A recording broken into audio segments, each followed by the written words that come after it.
giờ chơi phải cho này như chỉ là giá sáng sumเซติวันที่31ธันวาคัดดาวที่ป่านี่ ส่งไทยปีเก่า สุดท้ายปีเก่าต้อนรับปีใหม่ดูนี่อะไรอ่ะอู้นี่ข้าวเพื่อนอ่ะ แล้วดูจัก อ๋อเพื่อนอ่ะกะข้าว ข้าวอยู่นี่ข้าวอยู่นี่ นี่ข้าวอยู่นี่ ข้าวหุงนี่กระบอกไม้ไผ่ กระบอกไม้ไผ่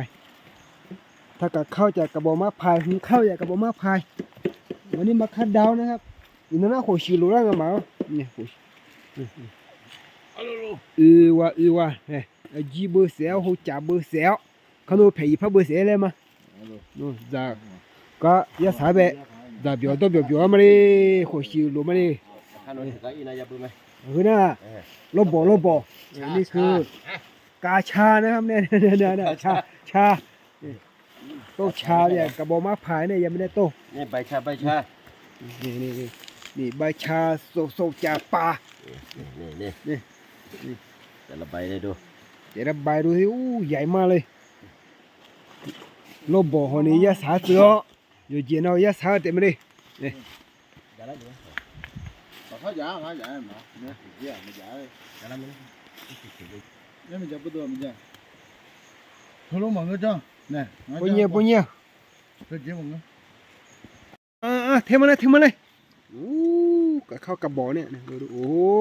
สุดยอด ข้าวกระบอกนะ หามือเย็นนะครับ ดูอาหารสดไทยปีเก่าต้อนรับปีใหม่ สุดท้ายปีเก่าต้อนรับปีใหม่ที่ป่าเนี่ยกับข้าวป่าเนี่ย อาหารสดไทยปีเก่า เอามาพอแล้วนี่กระทอกของเราบ้าของเราเฮ้ยน่ะงาหมายุ่งจีเหรอจีมาม่วงอะไรจีไม่ได้ใช่nó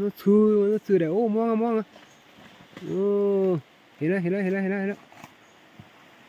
ว่านั่นอยู่ตัวๆมั้ยมันในตัวก็ตัวช่างแต่อยู่อ่ะโอ้ยแต่บุข้าวนะครับข้าวเตปูมังงะเลยเตปูมังงะเลยเหรอหงอ่ะหอปอลอเนี่ยเตียวแต่ก็ปอลอเนี่ยสั่งอะไรปอลอเนี่ยเหรอ